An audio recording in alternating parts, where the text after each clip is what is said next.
Las 7 horas con 13 minutos damos la bienvenida al economista Pablo Dávalos, analista económico. Economista Dávalos, muy buenos días. Le hemos escuchado en las últimas semanas, últimos meses diríamos, como un crítico de los acuerdos del gobierno con el Fondo Monetario Internacional. La toma de decisiones se habría dado ya, el conocimiento de las mismas por parte de la Asamblea y también paralelamente por parte de los ecuatorianos es inminente, de acuerdo con lo que usted sabe, con lo que se ha divulgado. ¿Cuál es su criterio sobre lo que se viene en materia de economía? Muy buenos días, un saludo muy cordial a todas las personas que nos están escuchando.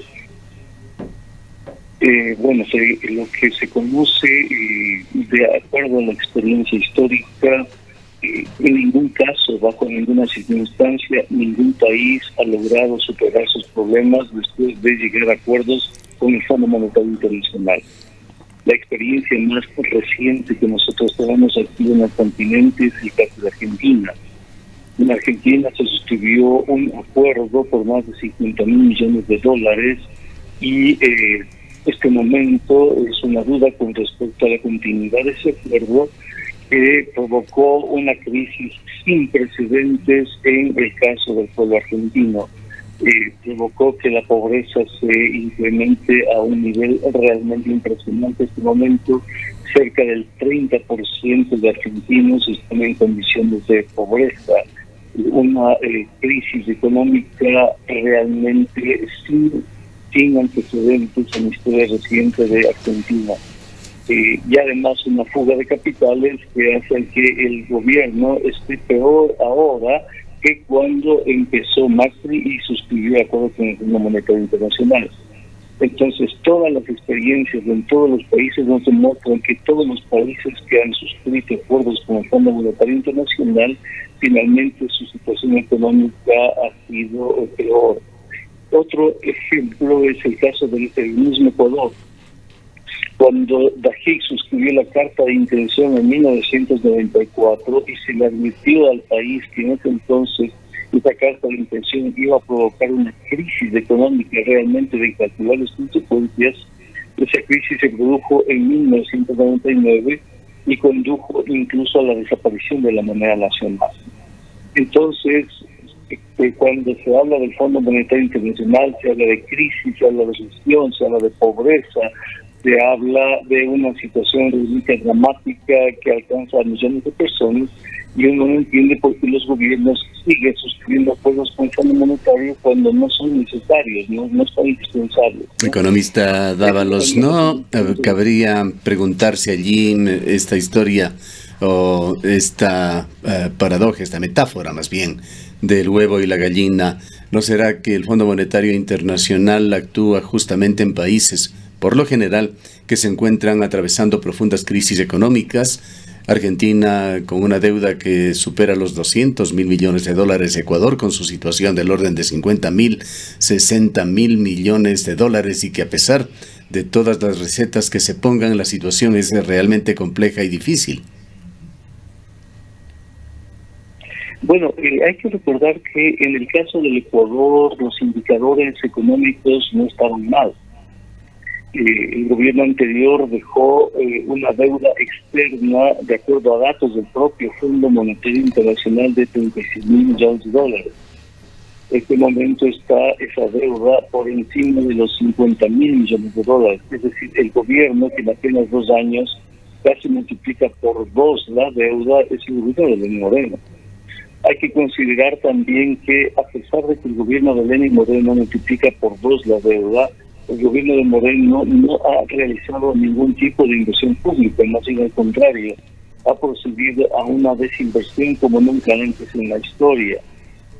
También hay que tomar en consideración el hecho de que el presidente Moreno, cuando presentó la proforma en el año 2018, este año, calculó el precio del petróleo a $50 por barril de petróleo y un déficit de alrededor de $3.000 millones, un déficit primario.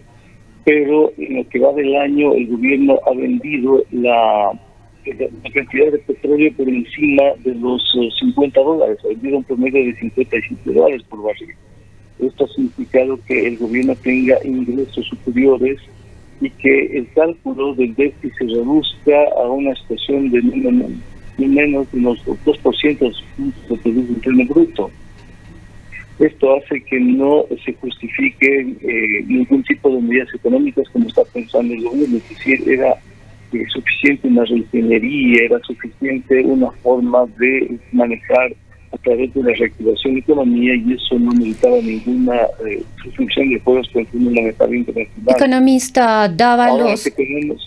Economista Dávalos, muy buenos días.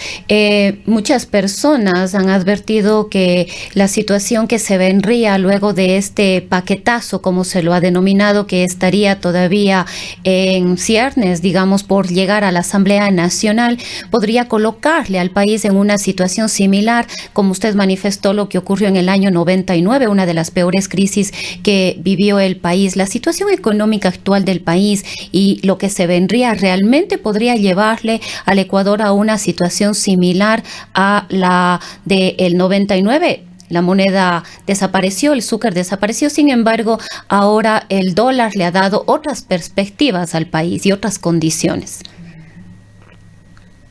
Es lo que hemos manifestado en múltiples ocasiones, el hecho de que las medidas económicas que están en la carta de intención le hacen muchísimo daño a la dolarización. Es decir, la dolarización va a ser muy difícil que se sostenga con las propuestas económicas que están en la carta de intención. Por ejemplo, la propuesta de independencia del Banco Central. Es una propuesta que no sirve en dolarización porque el Banco Central no emite moneda, y el momento en que se le desarticula al Banco Central del Ministerio de Finanzas se debilita la capacidad institucional de sostener la dolarización. Por ejemplo, la eliminación de los coeficientes de liquidez, que son los que sostienen la dolarización. El momento en que se los disminuye o se los elimina, esto también atenta a la dolarización. O el impuesto a la salida de divisas, la propuesta de eliminar ese impuesto provoca fuga de capitales.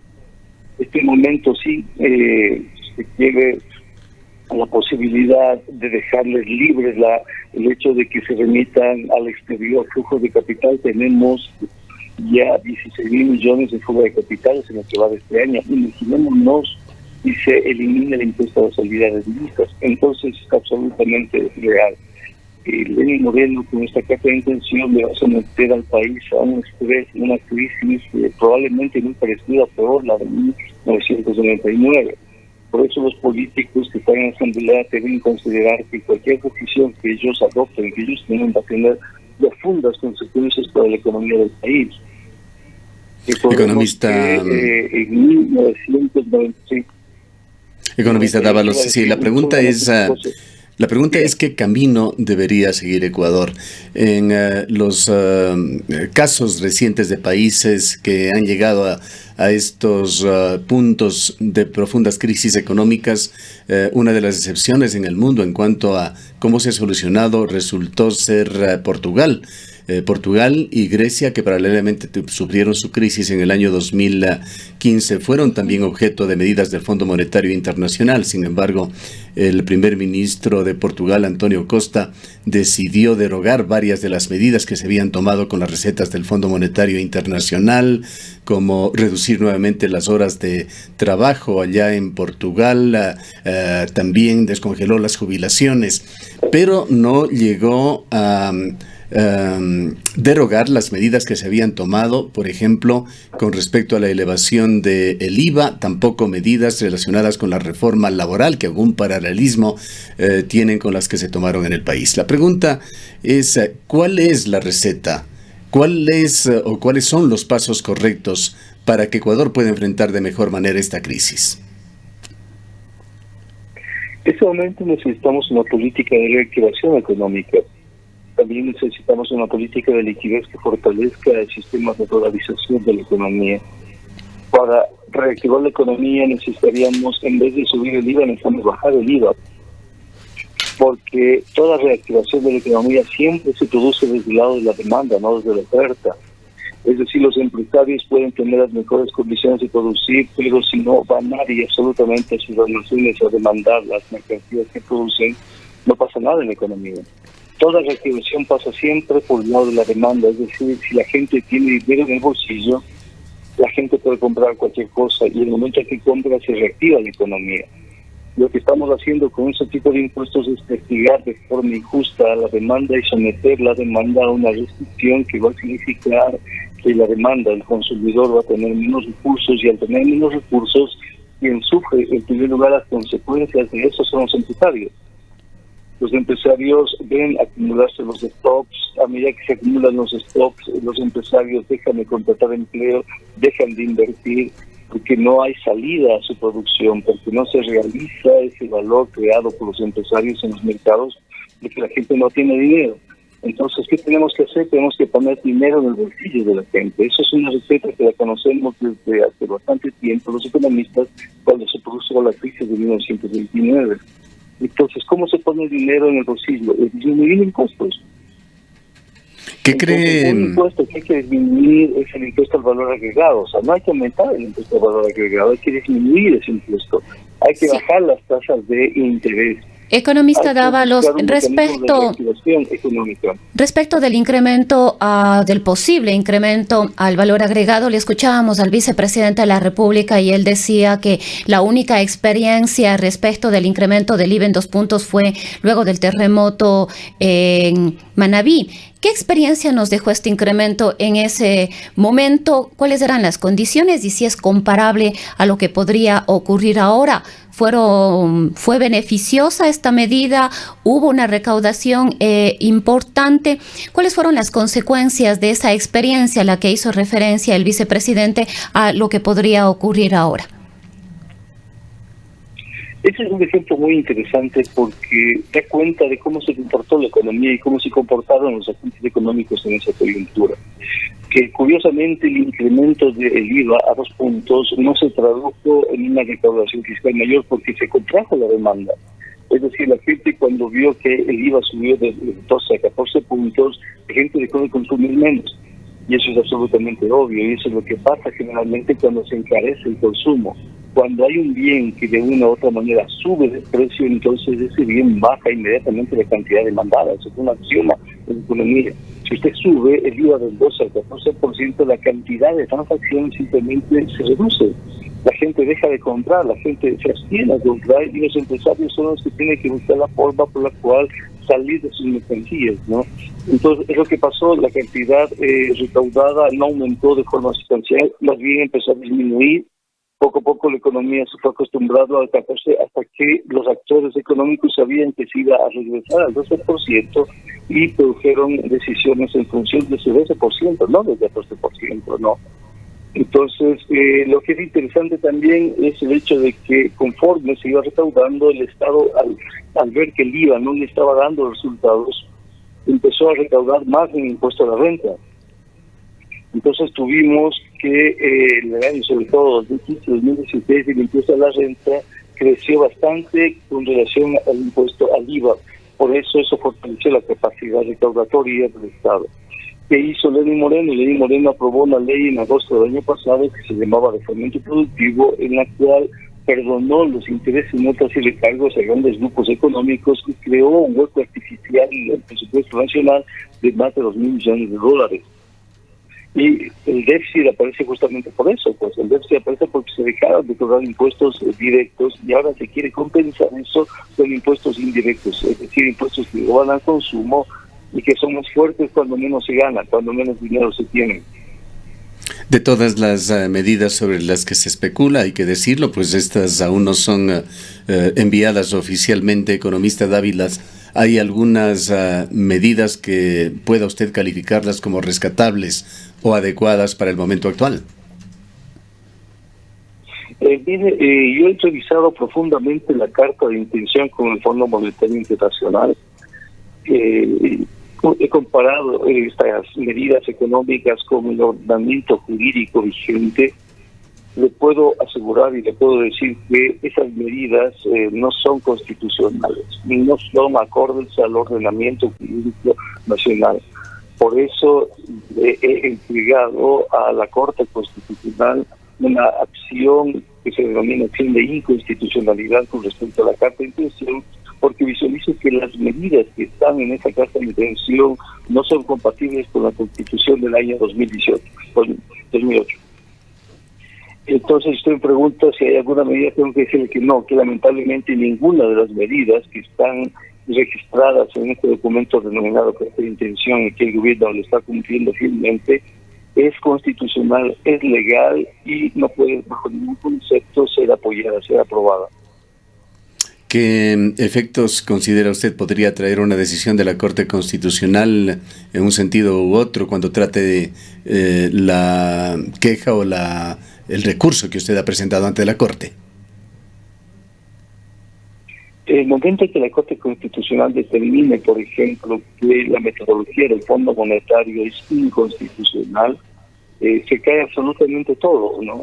Entre ellas las medidas que el gobierno ha llevado adelante, incluyendo la elevación del IVA. Una Asamblea Nacional puede recoger esta demanda de inconstitucionalidad y decirle, miren señores, ustedes adoptaron un conjunto de medidas que no son constitucionales, en consecuencia, el viajero, pues, ¿no?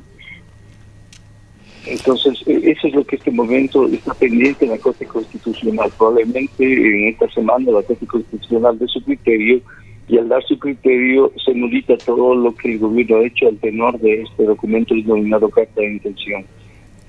Economista Dávalos, ¿cuál es su lectura política respecto de estas reformas que tendrán que llegar? Bueno, se ha advertido o se ha anunciado que irían hoy en horas de la noche a la Asamblea Nacional. ¿Cuál será la respuesta de la Asamblea Nacional? Y de ser negativa, es decir, si la Asamblea Nacional, la mayoría de los legisladores no lo aprueban, ¿cuál será el futuro? El Fondo Monetario Internacional ha condicionado de alguna manera el envío del informe en esta segunda revisión precisamente al envío de estas reformas a la Asamblea Nacional. El escenario más probable es un escenario de crisis social. Es decir, el gobierno en este momento está apostando a generar una crisis de gobernabilidad, porque ya está pasando de eso. Recordemos que en estos días hubo incidentes en la provincia del Carchi, y otras provincias han dicho que se van a sumar a esto. El gobierno no tiene capital político, no tiene capital social para llevar adelante un ajuste como el que sucedió con el Fondo Monetario Internacional.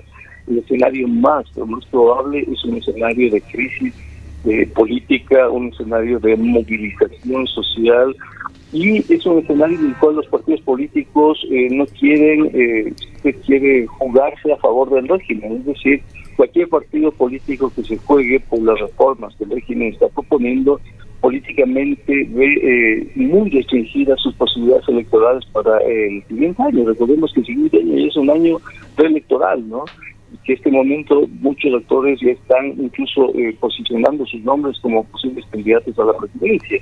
Entonces, este conjunto de cambios, esta reforma llevada adelante por el gobierno al tenor del acuerdo con el Fondo Monetario, me perjudica básicamente al candidato Nebot y al candidato Lasso, ¿no? Son los principales víctimas de esta propuesta, porque son ellos los que de una u otra manera siempre han dicho en su discurso que es necesario reducir el gasto del Estado, que es necesario pagar menos a los trabajadores, y ahora que el gobierno envíe esta propuesta para estos políticos realmente es muy duro, es muy difícil esta coyuntura, porque tienen que demostrar el coste político no pertenece a ellos sino al gobierno, a pesar de las identidades, a pesar de que muchos de ellos están participando en el gobierno. En cuanto a la actuación de la Asamblea, ¿prevé usted entonces, economista Dávila, que no habrá acuerdos, pero la ley y la Constitución ecuatoriana permiten que una propuesta en estos casos pase por el Ministerio de la Ley, que sería quizá lo que está esperando el gobierno? Sí, soy Dávalos, no Dávila, ¿no? Ya, le pido disculpas. Probablemente pase exactamente eso, que muchos actores políticos sean críticos con respecto a esta carta de intención, con respecto a este conjunto de reformas, pero que esa crítica no se traduzca en una posición radical de la Asamblea rechazando este tipo de proyectos, y que este proyecto entre por el Ministerio de la Ley, o que después la Asamblea no tenga los votos para ratificar o rectificar el veto presidencial, por ejemplo, ¿no? Es decir, estas leyes probablemente sí se impongan en el país, porque no tenemos un peso político fuerte en la Asamblea que detenga estas reformas, ¿no? Es lo más probable que pase. Sobre el tema del IVA, finalmente, con todo lo que se ha dicho, con las especulaciones que hay de por medio, las dudas incluso que se evidencian desde el sector oficial, ¿qué es lo que prevé usted que va a suceder? Yo había pensado que el gobierno iba a entregar la propuesta el día de ayer, pero ya empezaron las manifestaciones sociales de Quito y en otras provincias del país, de varios sectores sociales. Entonces, yo creo que el gobierno en este momento está calculando los costos políticos de lo que se viene y está tratando de ver cuál sería el mejor escenario que no implique una pérdida de gobernabilidad. Tiene que cumplir con el Fondo Monetario Internacional, es un acuerdo al cual ha llegado y en el cual ha de una u otra manera constituido este momento lo más importante de su programa económico, pero no tiene espacios, no tiene aliados, no tiene capital social ni capital político para llevar adelante este tipo de propuestas. Va a incrementar el IVA y va a llevar adelante propuestas de fiscalización laboral sabiendo que eso va a implicar una grave crisis de gobernabilidad. Va a confiar en que estas propuestas entren por el Ministerio de la Ley porque está seguro que el gobierno no le va a aprobar esto, pero tiene la posibilidad de que después de 30 días, al no ser aprobada por la Asamblea, finalmente entra por el Ministerio de la Ley, que confíe en eso el gobierno, ¿no? Y confíe en que poco a poco la crisis social vaya amainando, vaya poco a poco disminuyendo para que se pueda salir sin mayor ruido político en esta coyuntura, y piensa que el próximo año es un año electoral. Poco a poco ese año electoral se va conformando en función de los precandidatos a la presidencia y después candidatos, y que eso va a significar un respiro por el gobierno. Al menos yo visualizo así la coyuntura política, lo que estaría pensando el gobierno a partir de la entrega de estas reformas legales. Bien, le agradecemos mucho por habernos atendido. Han escuchado al economista Pablo Dávalos, experto en análisis económico. Las 7:36.